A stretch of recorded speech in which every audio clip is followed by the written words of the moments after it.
Welcome to the Weekly Insalt. My name is Wade. Hey, Wade. Episode 284, which is, I say this every show. I gotta quit doing that. You do. That's a lot of episodes. It's getting old. It is. Okay, I'll stop from now on. All right. This is the last episode. I'll say that until next week. Okay. Yeah. I'm here with Laura. Hey. As always. And Kurt, sound engineer. I am here. VP of sound, I think we called you. Yeah. Because you needed VP a raise. Of sound. Did I get a raise? Yeah, you got from getting paid nothing to getting paid more nothing. Oh, sweet. Yeah. Love it.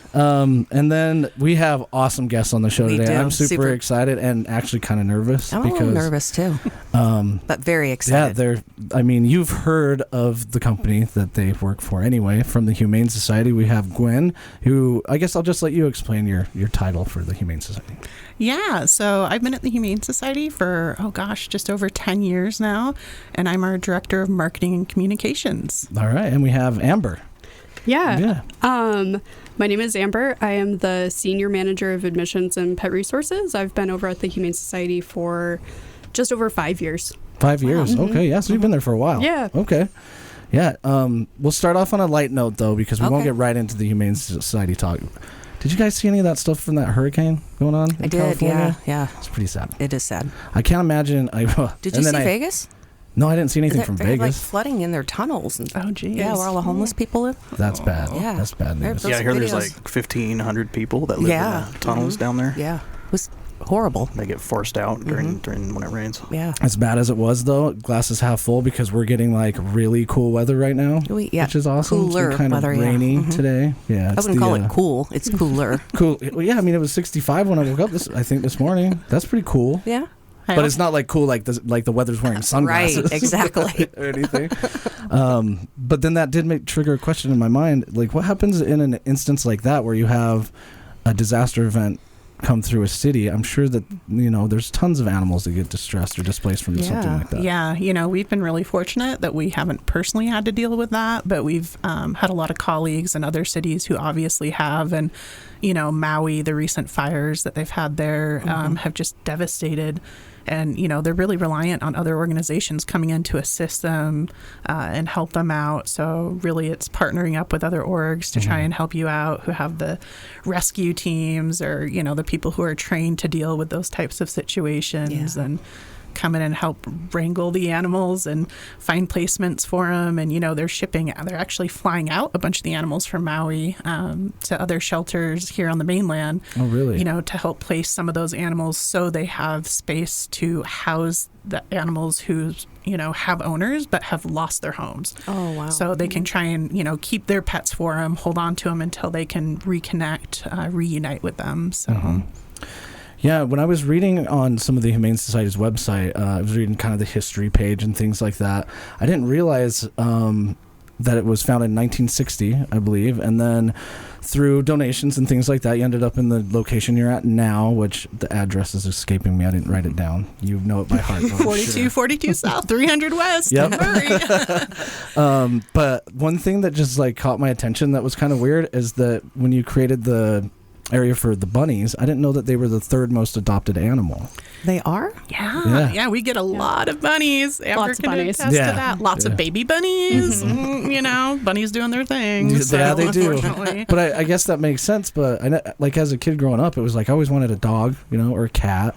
Had a few dogs, I had a bunny growing up. You had a bunny? Mm-hmm. Oh, I never did. I had a friend that had a bunny, but it always just seemed like it created a lot of poop, if I'm honest. All pets do. Cocoa Puffs, sure. Yeah.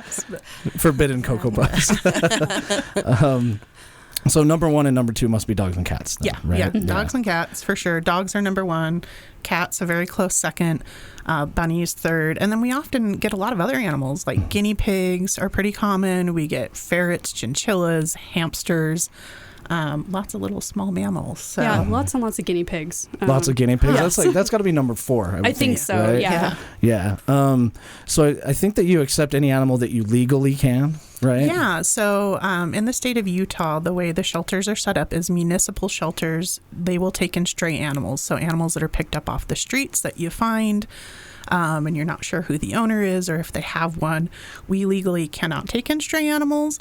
So if someone brings a stray animal to us, we then either have to redirect them to the municipal shelter in the area that they found the animal, Or if they sometimes bring us the animal and leave it, we then have to contact that shelter ourselves and say, hey, we have this animal that was found in your jurisdiction. A lot of the time they will come pick up that animal. Occasionally, depending on the situation, sometimes they'll work something out with us if their shelter's really full and say, hey, will you hold that animal for their stray hold? And then, you can put it up for adoption if no one comes in to claim it. So. Okay. Yeah, that makes sense. So they have their own adoption process then? Yeah. So all the, municipal shelters, they do adoptions as well throughout the state, from big city shelters like Salt Lake County, West Valley, and then there's even tiny little rural shelters out in, like Uinta or Roosevelt. They're all over. Yeah. So. I think there's been kind of an uptick recently in like just random people starting shelters. I don't know if it's like TikTok driven or social media, but they're very specific, like places that you can take animals that might not be accepted elsewhere, like a bird or something like that, which is cool to see, because I think that happens all the time. Like every animal needs help at some point. It's not just about cats, dogs, right, guinea pigs, and bunnies. Yeah, and we actually work with a lot of, we call them like breed specific, or, they're specific to a certain type of animal. So like bird rescues, because we're not really set up to house like reptiles. They need really specific like heat lamps and heating pads and certain temperatures. And, birds, parrots can get super stressed out if they're seeing cats or dogs barking. So, we work with a lot of those groups who specifically focus on those types of animals as well. Lots of really good livestock rescues too. Livestock rescues? Yeah, like no kidding. Like cows? Yeah, Pigs. Pigs, horses, llamas, all sorts of stuff. Yeah, there's we aren't able to take livestock, but yeah, lots of good livestock rescues and exotics and birds, like Guinn was saying. What's the weirdest thing that you've seen somebody bring in and be like, I don't know, can you take this? Oh, gosh. Every once in a while, we have people who try and bring in wildlife, which is also something we're not able to work with. They got an alligator last week. Yeah. Alligator. It's usually like I don't know, like injured birds or things like that. They found an injured bird in their backyard, and they're like, what can you do? Yeah, exactly. And there's like wildlife rescue, or wildlife resources rather, as well. But yeah. What's really interesting is that a couple years ago, I remember like 4 or that. 5 years ago, I had a deer in my backyard, and somehow had jumped the fence, hurt its leg. And I'm looking outside like, well, I know it's not right to go out there and give it food and water, so I'm not going out there. Yeah. But it's also daytime, so it's kind of just sitting down. So I called animal control, and they said, oh, it's one of the city deer. They're all over the place. It's great to know where they are. And I was like, so wait, you guys just track them? He's like, yeah. And I was like, well, I don't want it to get hit by a car or anything like that. And he's like, unfortunately, we just call that nature taking its course in a way. But if it's like injured and it's not going to be able to leave your backyard, then we'll come and deal with it. Which, they basically told you to open the gate, right? Yeah, they just said, go leave your gate open. It'll make its way out. Yeah. And then the next day I woke up and it did. And I messaged Wade all day, feed Bambi. But you did. You got an apple? You need me to bring you apples? I know. No, I'm not going out there. The thing's way bigger than me. That thing will beat the crap out of you. A deer's got hooves, man. You gotta be careful. Look out for those hooves. I guess nobody showed up with a deer. No, thankfully. No, just, much smaller animals. Yeah, I think the craziest thing I've ever seen there that we had, one time we showed up early in the morning and found a potbelly pig closed in one of our outdoor dog runs. And the shelter staff didn't quite know what to do with it at the time. None of them had ever worked with farm animals. And I'd grown up with a lot of farm animals. And so we had to go steal, fruit from somebody's lunch and like coax it out. And they're like, is it going to bite us? He did not want to walk on a leash, which understandable, probably had never walked on a leash. So we literally had to put a little trail of grapes and carrots and apples to get him to like coax him all the way through like the area. And but he actually now I believe is at Clementine Ranch. I believe he is still alive. Yeah, that's cool. Where he ended up. Yeah. And that's another thing to touch on is, do you get animals that are just left there? Like, because I'm sure there's people that, they either purchase a dog or find a cat and then they realize, oh, I don't want this animal, but they don't want to go let it go. So, but they also don't want to bring it in and say, hey, can you take it? So during the night, just things appear. Oh, during the day. Oh, during the day. Oh, really? Holy cow. Yeah. Really? We get boxes of kittens. They're pretty common. Occasionally we'll have crates that have dogs left in them, but more commonly dogs get left in our outdoor runs. And it is a crime, anyone listening, to abandon an animal in the state of Utah, so don't do it. Yeah, and we do have a surrender process that we encourage people to follow.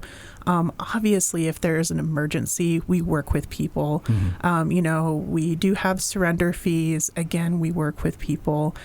We kind of list this stuff off, but, it's not set in stone.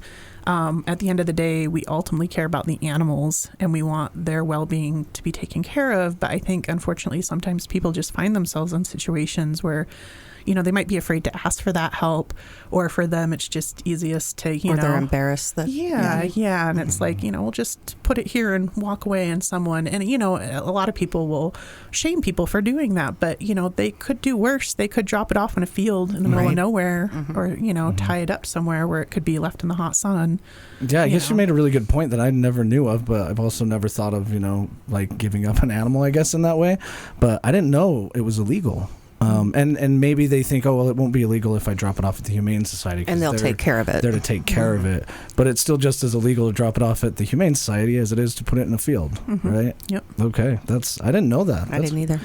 But, I mean, like you said. It makes sense, though. Yeah. It depends on how many things get dropped off, And I think we were talking a little bit before the show that the shelters are starting to get a little more full since COVID happened. They were kind of dead back then, but I'm sure that was everybody stuck at home being like, oh, I want a buddy. To hang out with. What is do you ever keep track of percentage full and things like that? Oh, definitely. So we track all of our numbers in and out, how they come, where they go, how they leave. Even if they, don't leave, we track those numbers. They're all listed on our website. So we believe in transparency. And, that's really common practice for almost all animal shelters these days. Maybe not as much with some smaller rescue groups, but they're even getting on board with tracking these. There's national databases. There's one called Animal Shelter Counts, right? I think it's Shelter Animal Counts. Yeah. And, again, you just plug in all that information and you can see from year to year. It tells you percentages and whatnot. So yeah, we're big on following all that. And I don't know if people probably should know this. I don't know if everybody does, but you're a nonprofit organization. You don't accept any revenue from the state or government or anything like that. I believe there is a Humane Society of the United States that's government funded, but you're just totally nonprofit Humane Society of the state of Utah. Yeah, I mean, if the state wanted to give us money, if there's any representatives out there listening, we'll take it. Yeah, we'll be happy to take that money. But yes, no, we don't receive any government or federal money. We aren't affiliated with the Humane Society of the United States, although because we're the Humane Society of Utah, we often get people who are like, we made a donation to you. Where is this? We're like, no, that's the Humane Society of the United States. They're a little different. But yeah, so we rely on primarily donations from individuals. We also work with corporate sponsorships. Foundations also give us money. We get money through grants and stuff like that. But really, it's individual donors who are our lifeblood at the Humane Society of Utah. See, that's awesome. Another thing that I didn't know is that literally being held up by people like individual donors saying, you're doing something great. Here's some money, and that's so cool to have. And is it just money, or is it also supplies? Time. We get all of those. Yeah, definitely. We have a ton of volunteers who all over the place. They volunteer with the animals, of course, directly, like walking dogs, hanging out with cats, all that kind of stuff. But we also have really great volunteers in our clinic that help out. I know we have events volunteers. So we have a lot of volunteer opportunities all the time. And then, definitely we had a lot of supplies from donations too, which is really great. We very recently we were having a really significant shortage on laundry stuff. We didn't have a lot of towels or blankets or things like that. And we put out, I think, on social media and got a ton of donations, which is really awesome. And now we are super full. It's fantastic. That's awesome. Very cool. And blankets that we're like, no, when are they going to start falling? We're going to be buried. Yeah, exactly. Yeah. You almost got too much, but that's awesome that people. Is awesome. People see that and I wouldn't even think of you need towels or you need random things like that. You always think of other charity the road home or something or food or things like that. But it's awesome to get that kind of response and just have a community. Do you feel like the community is always getting bigger and bigger that's helping support, or does it kind of have its ups and downs too, just like anything else? I think over the years it's had its ups and downs. We definitely have a really strong community when it comes to in-kind donations, like she mentioned. We have a pretty strong social media following, which we greatly appreciate, and they're always there to step up when we ask. So yeah, we definitely feel pretty secure with our donors, and whether they're giving monetary or in-kind items like the towels or the blankets or food and stuff like that. How would a listener donate right now? What do they do? Just go to the website? Yeah, so if you go to our website, which is utahhumane.org, and you'll look up in the top right-hand corner for the purple button that says donate. You can go there, and that's how you give us your money. But, if you want to find, some people really want their items to go specifically like I love kittens or I love puppies. I want to support the puppies. And if they want to do that, we actually have a wish list on our website. So you can go under ways to help, and you'll see wish list, and we update this regularly. And it'll list the top 5 items that we need. And, it changes. Sometimes it's kitten formula. Like during the spring, we get so many kittens. We call it kitten season as they just start raining in. And so, and that gives people the opportunity to really, choose where their donation goes to. And then sometimes, again, if there's just the need, if you're following our social pages, you'll see it and be like, oh, they're desperate need of blankets, let's get down there and get them some blankets. So the Amazon wish list too that we have is really great, because it has a bunch of different supplies that we use kind of all over the place. Like Guinn mentioned, you could do kitten food if you really want to help support kittens. We always need spray cheese, which is always a surprise because the dogs really like it. Like the canned cheese. And that's really funny. Helpful. So we're always looking for that. Like there's so many different things on there that we use pretty much constantly, and that you wouldn't necessarily think of as like spray cheese is always a surprise. But yeah, I did notice on TikTok that you have the video of pay the cheese tax. You feed all the dogs the easy cheese. I thought that was super cute. You feed them easy cheese, like the aerosol. Yes, like in the can with the little nozzle thing. Oh man, they love it. They love it. I would have never thought of that. Yeah. Me either. That's why you like it so much, Wade. Dude, I can't pass it up. I'm going to have to donate some cans, honestly.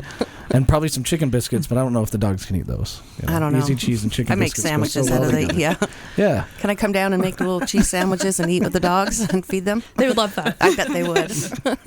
As far as volunteering goes, too, I'm sure that you can volunteer for all sorts of things, right? It's not just, and probably something that you want, like, oh, I just love playing with the dogs outside. Can I come walk a dog? Or is there a process to volunteering, or who do they reach out to do that? They can do that through our website as well. We pretty much are always looking for new volunteers. We, like I said, we have so many different opportunities depending on what you are interested in. They go through an orientation. They do a quick training, I think twice, depending on what department or what they're looking to volunteer, like dogs, cats, whatever it may be, bunnies. Bunnies, yeah. But yeah, it's we're pretty much always looking for volunteer help, and like I said, it should be on our website. You can sign up right on there. Yeah, and that's actually how I got started originally while I was in college as a photography volunteer. And so we even have really if you have a skill set, we're looking for people. Are you a strong writer? Help us write bios for animals that we can put on the website. If you're good at photos, we're always looking for photo volunteers. We have a studio set up, we're come take good pictures of these animals. So yeah, there's just such a wide range. And we actually have quite a few people who work for us who initially started out as volunteers, and they're like, I love this so much, I'm going to make it my career. Is that how you got started, Amber? Kind of. I mean, sort of. So I started at a different shelter back on the East Coast. I used to live in Massachusetts. Okay. But I knew that I wanted to be in animal welfare. So technically I did start by volunteering to get my foot in the door. But yeah, that's I think a super common path for people as they start volunteering. They're like, wow, this is amazing. And then they want to be part of it, full time. So not every day, obviously, is going to be a great day at work. On those bad days, what keeps you going? For me, I think it's remembering all the good stories and all the successes. I mean, it's so easy to focus on, the one animal that doesn't make it and how hard it is and how sad that is.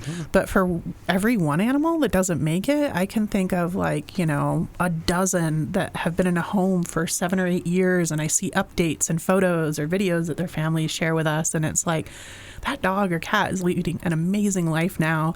And, I was part of helping that animal get into that home. And that makes you feel really good, right? And so I think, as with everything in life, it's really easy to focus on the negative. But if you just constantly remind yourself of like, oh no, that the good far outweighs that, right? And it is hard sometimes. There's no denying that. Like animal welfare has a huge burnout, in the industry. It's common amongst vets. It's common amongst shelter workers. We deal with a lot.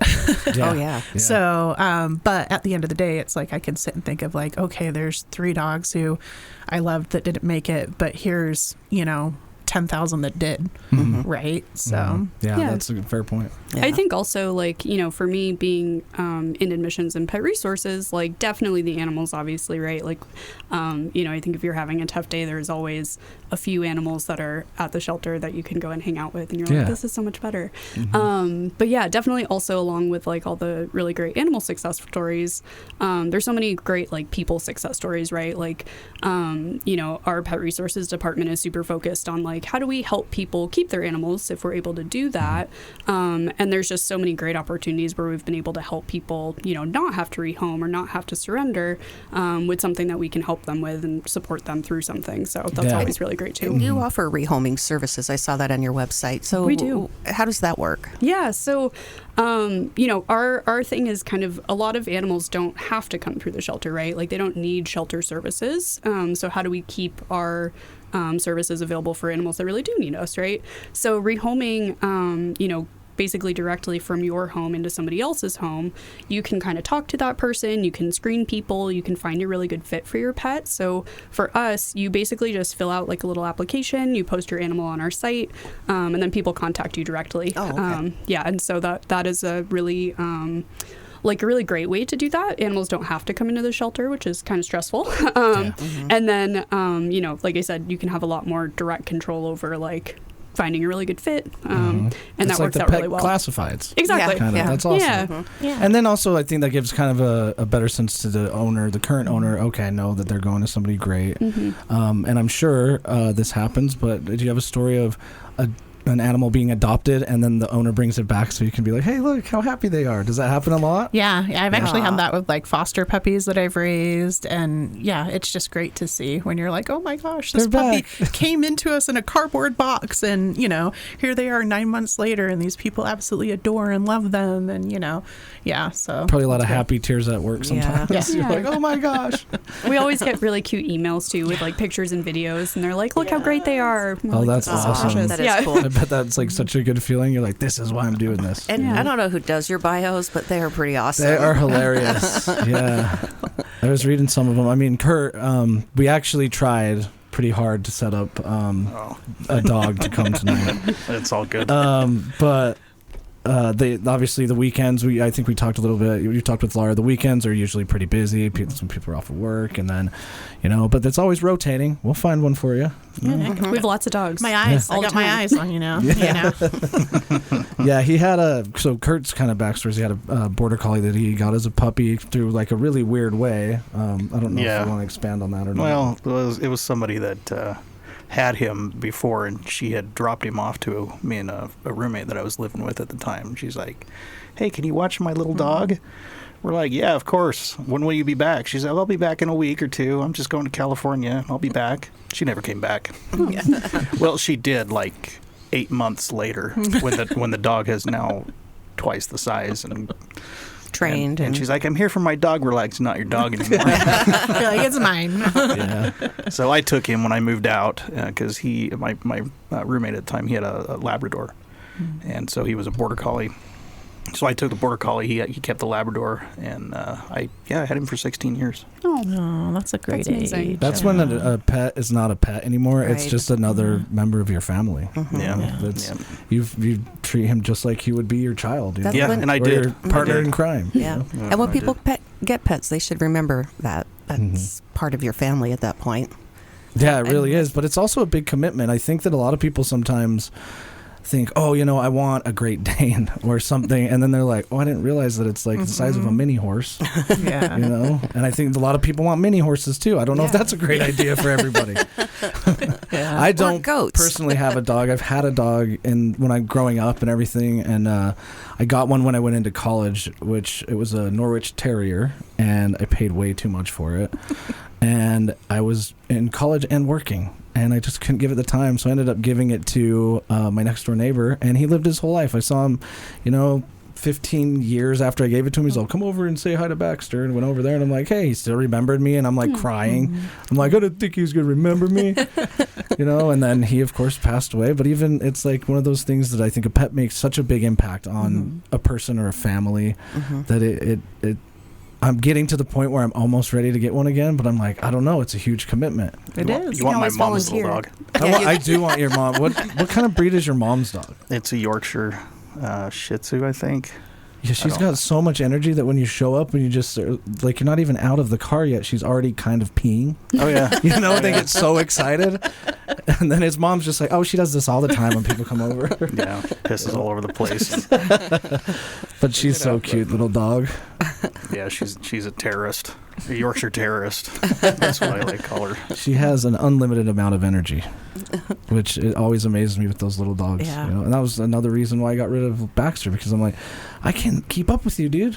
Yeah, Like, people you don't just- realize those little terriers, man. They were bred to like go out and ferociously pull little live animals out of holes and Just run for 14 hours. be and- fearless about it. Yeah. And then people are Yeah. like, "Oh, look, it's my little lap dog," and you're like, "Not with the terrier," Yeah, So I get worried about. We just recently went on a camping trip. My birthday was on the 7th, and we went up to Strawberry, and my sister brought her Norwich Terrier with, and we're out in this field looking up at the sky. Like, I know. oh, there's some eagles up there. That's super cool. And I was like, where's Gemma? Go get the dog, because if the eagle sees that, you never know. Yeah, they got the grouse, that's for sure. If there was some advice that you give to people who are unsure of adopting a pet, what advice would you give them to like either help insure them or make the right decision? Like, I don't know if I want one. I'm on the fence. What would you tell somebody like that? You want me to go first? Okay. I think spending time with the animal is a big thing. I think people get in their mind that they're like, I see an animal and I like that animal. I like the look of the animal. I think I know what the breed, behavior is going to be like. But the truth is, these days is there's dogs that have been so far bred off the track of what they originally bred for that you could have a German Shepherd who has no German Shepherd traits, or you could have a, Doberman that you think looks beautiful, but you don't know is probably going to be more hyperactive than your Border Collie. So spend time with the individual animal, because then you actually get to really see their personality. We get a lot of people who bring us doodle puppies and adult dogs because they're like, oh, I wanted a doodle that I thought would be hypoallergenic, or its coat was supposed to not shed and now it's shedding. And so really spend time with that animal. And if you're getting a young puppy, maybe be open to the fact that it may grow up differently than you expect it to, So I think spending time with the animal is the biggest piece of recommendation I'd give people. Yeah, I think kind of going off of that, I think just like being really patient, like going into it with an understanding of like, yes, definitely spending a lot of time with them, but any animal in a new environment is going to be different than how they were maybe when you saw them in a different environment. They take a while to settle in. You may not have them be perfect right off the bat. But, just kind of being patient with, like, what are your expectations for them? Like, what are they going to be able, to realistically meet? Or, just kind of making sure that what they're looking for, what you're looking for are kind of aligned and, being patient while you get there. I think that's great advice. On both of you have great advice. A lot of times I see that with cats, at least when I was growing up. Every cat that we ever got was advertised as, like, a short hair cat, and none of them were, But we still loved them, and my mom would spend time, every now and then the cat would come in kind of looking more like a cow with like spots all over that had been shaved off, and she's like, had to get all the hairballs off of him, and then she would always just laugh about it, like, yeah, he's this weird mutant cat wandering around the neighborhood. But yeah, I think spending time with it is the best thing, because then you get a sense of if you get along, and I think a lot of people get caught up in, kind of what happened, Kurt, with the animals we were looking at. It's like they're all gone. So people are like, well, if I don't act now, then I'm going to miss out on something. But the reality is there's no shortage of those animals. There will be more that come through. It's way more important to get the dog that you're going to love, or the cat that you're going to love, or the bunny that you're going to love, or guinea pig, than to just go in there and be like, if I don't adopt this dog, I'm going to miss out. Because you'll find one, and when you find one, I think that, at least when I've adopted dogs in the past, it just feels right. I'm a person that goes a lot off of feel like, oh, I can hang out with this dog. Yeah. This is like my sidekick. Yeah. And for me, I've always done well with dogs that were given to me by the universe. Right. Yeah. Like, That's how I got my cat. Here's this dog. Take care of it. All right. So yeah. I've had my cat for 16 years, and the universe gave it to me. Yeah, I think there's a lot to be said about that. And then there's also like stray cats and stuff. I'm sure you need to be careful with, or even stray dogs. It's not like you're like, oh, it's so cute. And then there's the whole medical side of things, right? You got to get vaccinations, spay and neutered, and that sort of thing. But all right, it's been 30 minutes. I think we're going to take a break. Wow. And we'll be back with Guinn and Amber. Yeah.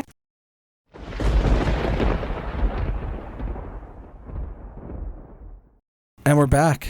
Welcome back. Back with the Humane Society. Guinn and Amber, thank you so much for spending time out of your Tuesday night to come talk to us. I know that you worked all day, and then to come here and just sit and chat with us for an hour. Really appreciate it. Yeah. Thank you definitely. so much.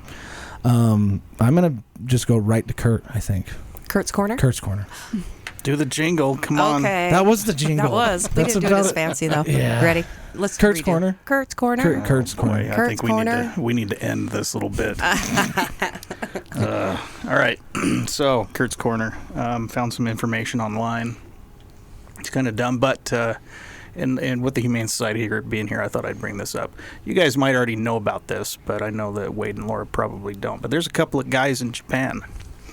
It's already weird, isn't it? No, there's probably more. I was thinking it's weird there's only a couple of guys in Japan. I thought there was way more than No, that. there's probably way more. But these two guys, one of them spent upwards to $13,000 on a suit that looks like a dog. Okay. That it looks like a border collie, and it was one of his life goals was to be walked in a park. Are you kidding Okay. me? So I'm not. I've got that right here for you. Okay, got to see it. To see. I'm not going to turn on the sound for this because it's kind of weird. But yeah, this is him. Oh, that is actually really well That is put together costume. I don't know if you guys heard about this or not, but how much did he spend? upwards to $13,000 Just to get walked in the park? Kind of creeping me out. to have this costume designed. I mean, that's maybe not the lassie you want to come rescue you. Right? You know? Yeah, I think that it looks way more creepy because it looks really real. At first, I thought you were going to talk about like the furry community or something. I'm like, Oh, no. Kurt, what are you doing? It's the Humane Society here. But this looks like they tried to create the most realistic costume they could, which makes it even more creepy that there's a human inside there. Because now it looks like something out of a horror movie. You know what I mean? I mean, that can't be Look at this comfortable. thing. Oh, my. Is that the other guy? No, this is just some guy talking. But You yeah, have too much time on your hands, man. We might have to stop Kurt's Corner. I'm just kidding. There's always hits. I'm telling you. So you said there were two guys. Yeah, this was one of them. Not this guy here. I don't know who this is. He's just talking about it. But this other guy did the same thing. But except for he spent upwards to $20,000 to make himself look like. So the previous dog was called Taco the a dog. If you wolf. want to see, Google it on or YouTube. Look at this one. This is a way above the whole furry thing. Oh yeah, it is. This is more like That's you scary. actually want to be the dog and you want to recreate the like fur coat. Yeah, and and the claws and the eyes, the teeth. Yeah, and this guy he says that when he puts on this costume, he does not feel human. Okay. Could you imagine, like, you see them hanging out off the freeway exit, holding a sign like, I don't know. I could think I of work for dog food. yeah, work for dog. I could think of better things to spend $20,000. Yeah, it's gonna be like, yeah. they want to Totally. give me that something of their $20,000. You know, I'll spend it. Yeah, Not on that, $20,000. but, you know. I mean, like a 2023 Honda Goldwing would be nice. Yeah, Instead of something like that. yeah. I also just wonder how people like that, how much time do they have on their hands? I just sit here and think, why? Yeah. Anyway, go get on YouTube and look up what was that? Taco the human Taco dog. the human dog, and this one is Zeppet wolf costume is what I searched for.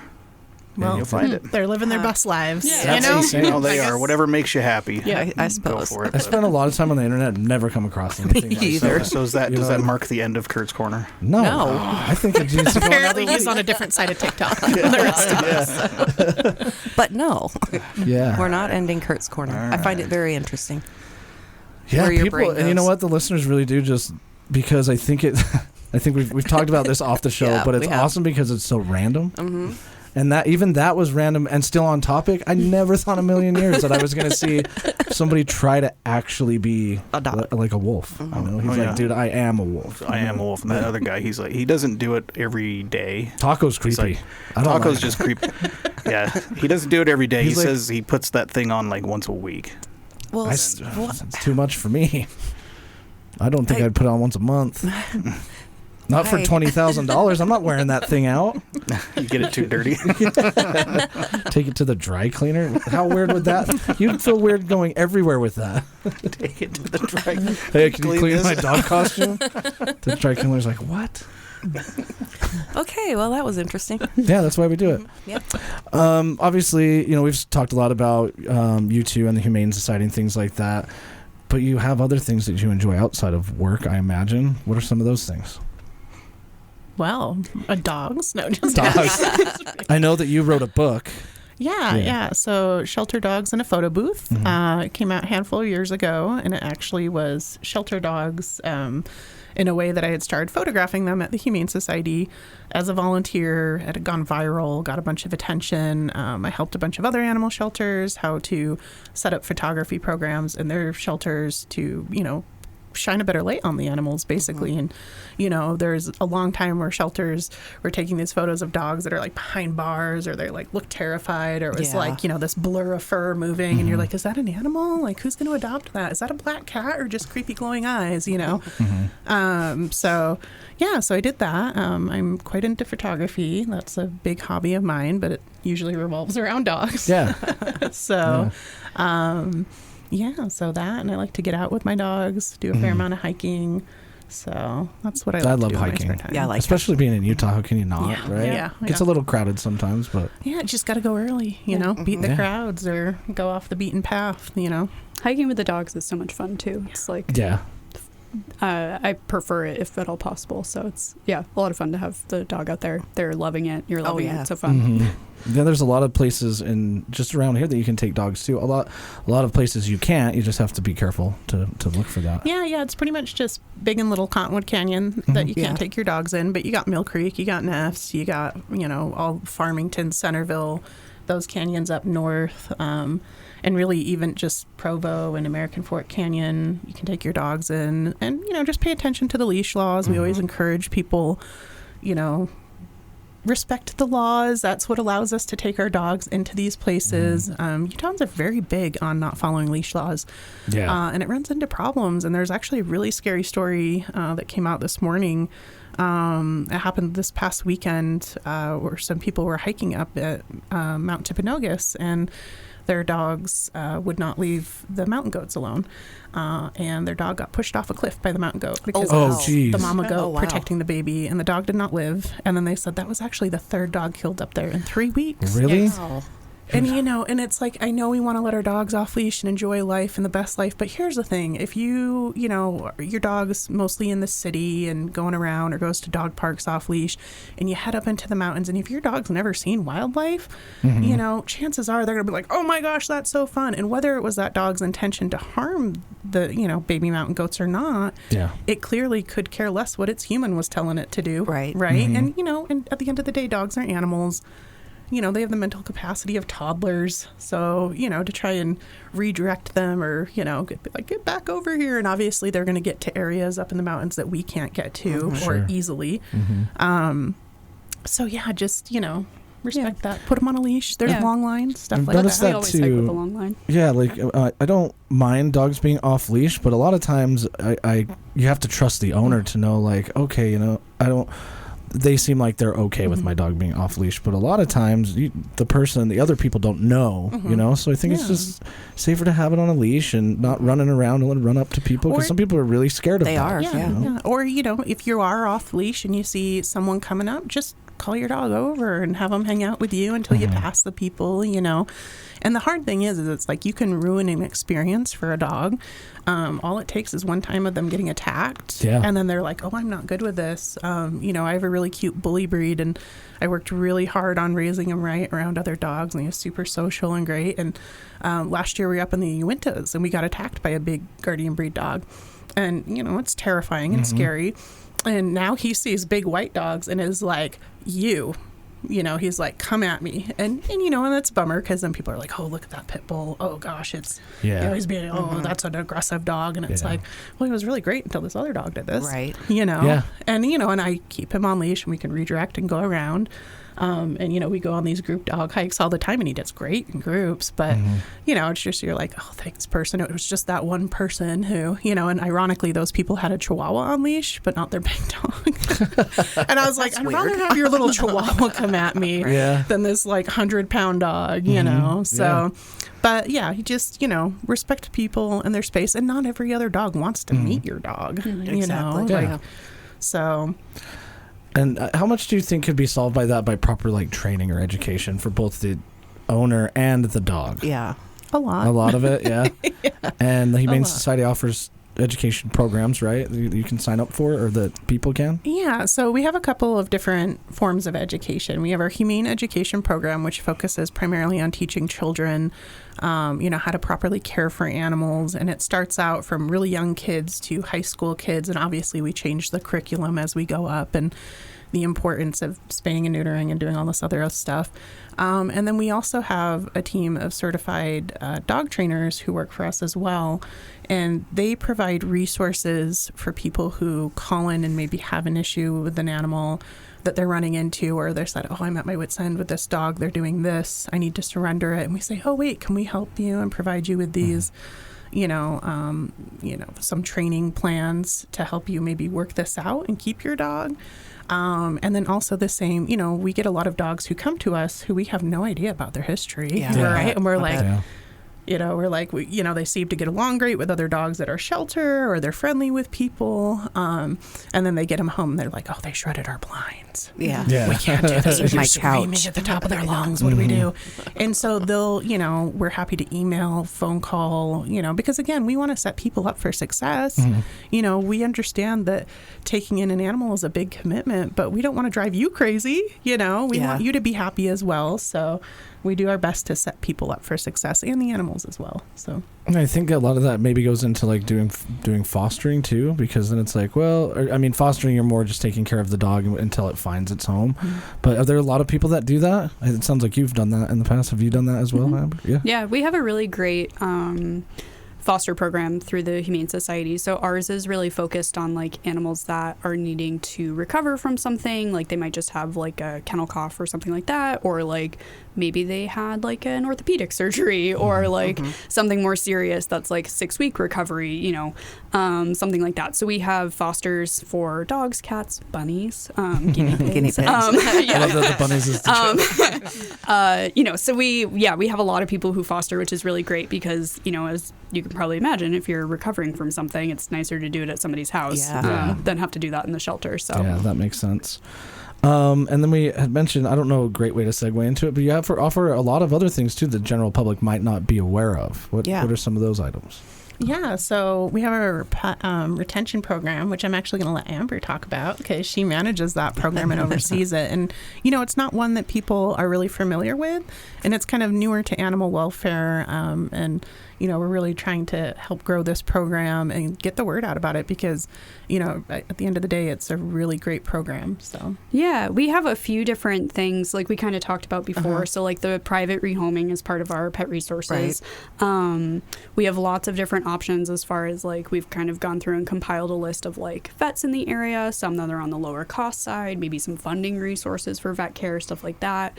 We also have these really great programs that are fairly new within the last, I don't know, year or two, called Last Litter. So say you have like mom cat, mom dog at home.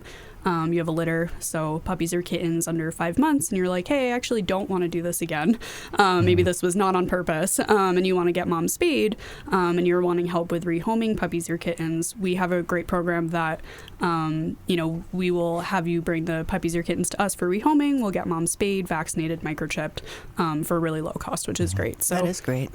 It's really awesome, and it's been, especially for cats, it's been super popular, and for dogs, we're seeing a lot more traffic too, which is awesome. Yeah, the whole microchip thing is awesome. It is. I've always loved that, because if you just find a random dog walking down the street, doesn't have a collar, it's like at least you have a way to say, hey, we found your dog, and a lot of time with cats especially, cats are kind of notorious for like, hey, I made it outside. Yeah. I'm not going to see you for 7 days. And then they Walked come in the back neighbor's like, garage. I've learned some things. Yeah. I'm totally all about the microchip thing, and collars too, obviously. There's been a number of times where I was watching Drew's dog and left the gate open, and she got out, and I was like, oh, my sister's going to kill me. Yeah. I'm panicking. She would too. She Driving would. around the neighborhood, and I'm yelling for Gemma, and then she comes walking down the street like, oh, she just took herself for a walk around the block. Okay. She was all right. She's pretty smart. That feeling you get when Yeah. you're like, where's my animal? To know that there's a microchip is like kind of an awesome thing. Yeah, I never just make sure you update the microchip. A lot of Yes. people forget to do that Oh, you have sometimes. to update So them? yeah. Well, just Just make if sure you it has your move. current info. Yeah. Got you. Yeah, if you get a new phone number, you change addresses or something. And I never had to do that with Paco, because he knew where the food was, so Yeah, he never, that's true. I could he'd let him out the front gate or the front door, and he would not leave the yard. Yeah. Yeah. You're up, Laura. I'm up. Yeah. Oh, so rehoming. How exactly does that work? Like, we already talked about that. That's not what I wanted to ask. I put you on the spot. I know you did. I wanted to talk about the other shelters in the region or the state. How do people find out more information about what dogs that they might have up for adoption? Do they link through your website, or They don't. I think there's a lot of different ones, right? It just depends on what's local to you. Like in this immediate area, there's tons, right? Yeah. And usually I think for most of them, most of the shelters that are going to be in the area for like specific cities or the municipalities, so like the animal services for that area, usually you can just Google that, or they often have like Facebook pages too. Oh, okay. And they usually post their adoptable animals on there, or they'll have them on their website.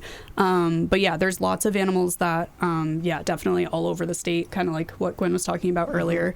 The rural shelters for sure definitely also have adoptable animals, and I'm almost positive they're either on their websites or on like Facebook. They're pretty easy to find that way. Yeah, and you also have the option too. There's a couple of websites. There's one called petfinder.com, and there's adoptapet.com as well, or adoptapet. I think so. .com. Yeah, okay, got that right. I don't work for them, so I don't have that memorized. Yep, Back in fair my head. enough. But what they do is they actually connect with animal shelter software, and so they automatically upload when an animal comes into the shelter, is made available for adoption. And so they'll do the option to like search by cat, dog, zip code, city, and you can usually put like, I want to see what's in 25 miles, 50 miles, 100 miles. And that's also a great option. And it doesn't, initially off the bat, it's not going to tell you where that shelter is right next to you. But when you click on an animal that you like, you'll go and it'll be like, oh, this one's at, Davis County Animal Services, or this one's through, Rescue Rovers, or, something like that. I think you can search by organizations on you like Pet can. Finder and stuff. Okay. And you can also filter like by breed or different like traits. I think they've made a lot of like very helpful updates within the past few years. So technology. That's huge. Yeah. Tools It's like crazy. that probably help a lot with adoption numbers. Oh, yeah. One thing I was reading that kind of along the lines of adoption numbers is that updating the facility and the way the facility is laid out helps improve in adoption numbers too. It's not just like, because you don't want to walk in and think like, oh, these dogs are miserable. You want to walk in and you want to see the dog happy and in a great environment.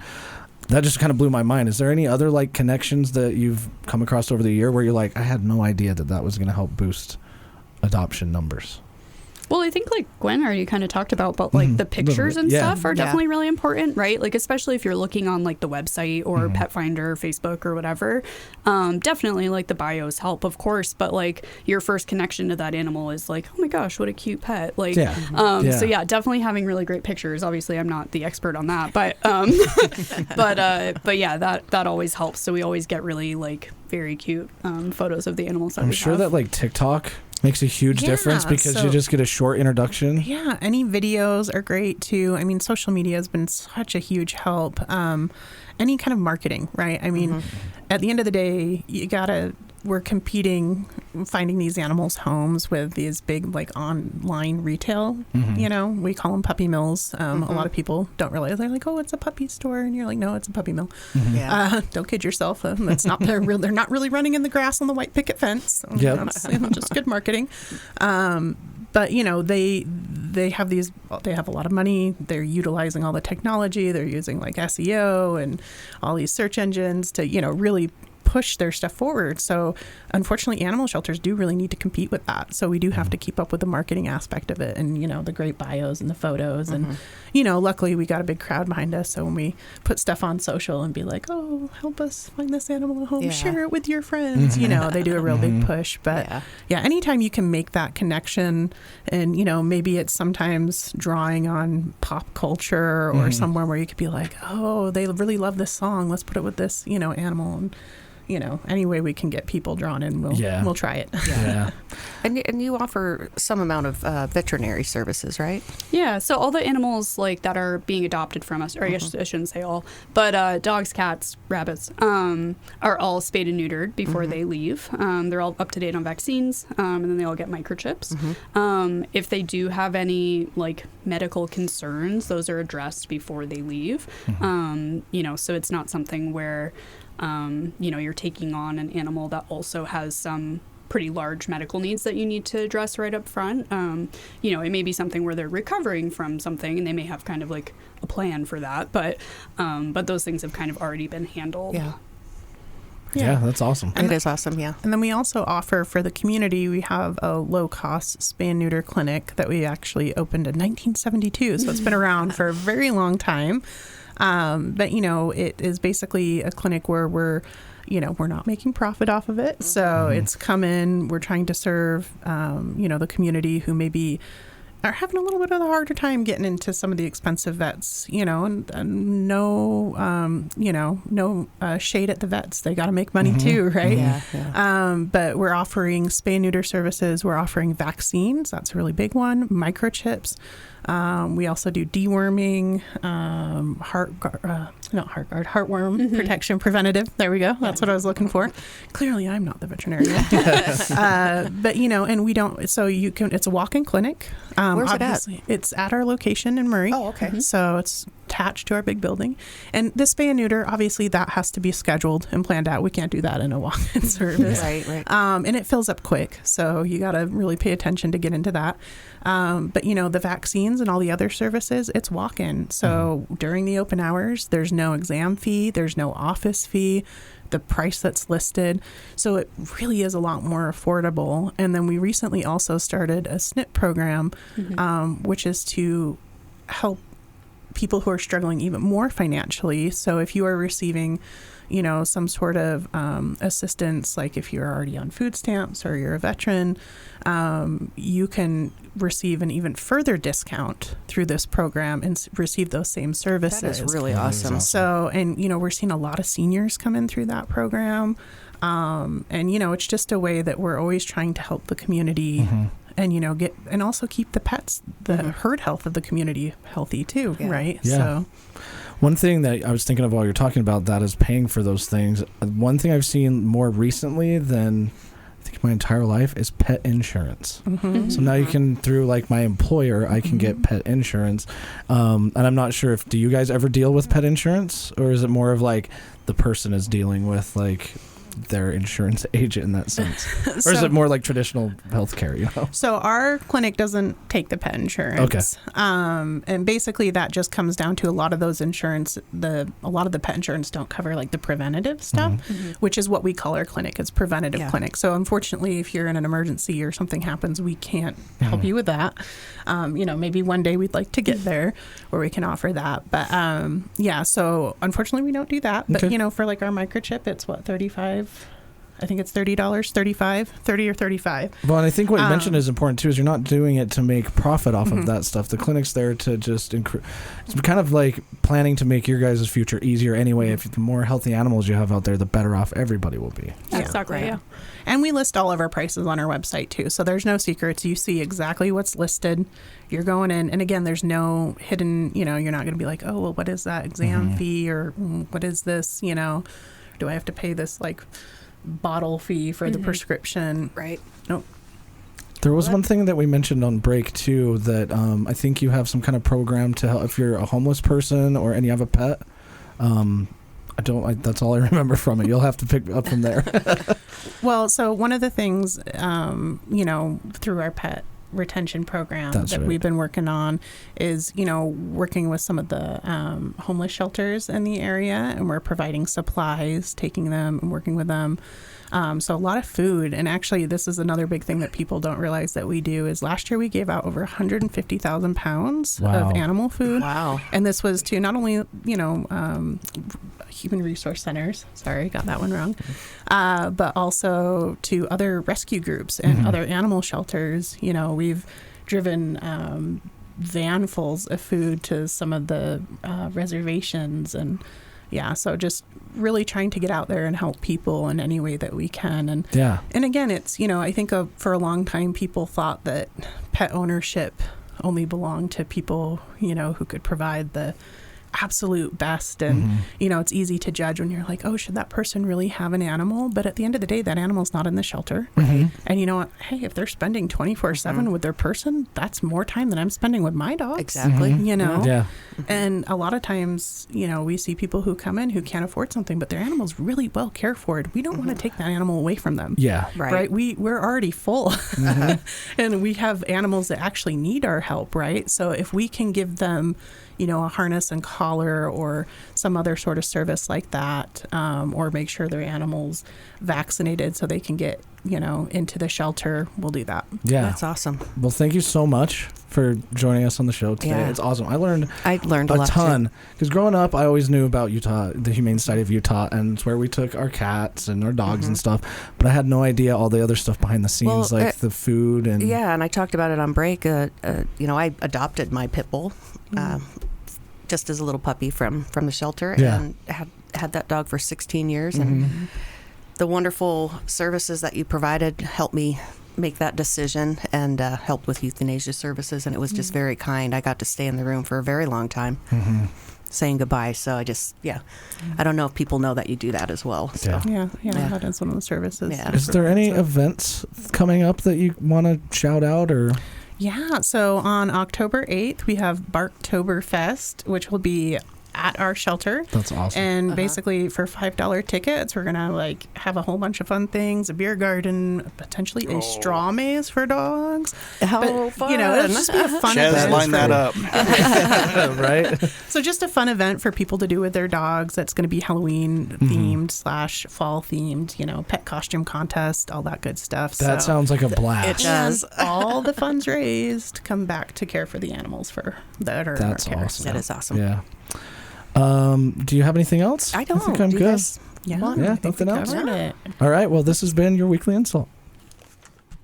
Thank you again so much. Yeah, that Thank was you a so great much for episode. having us. Oh yeah. I did not know about half of the Dude, services. Barktoberfest. I have to go to this. I know. I have to go. It's gonna be a fun one. I feel like I want to go hang out with the cats. The kittens. They'll let you. Yeah, I want to go hang out in Kitty City.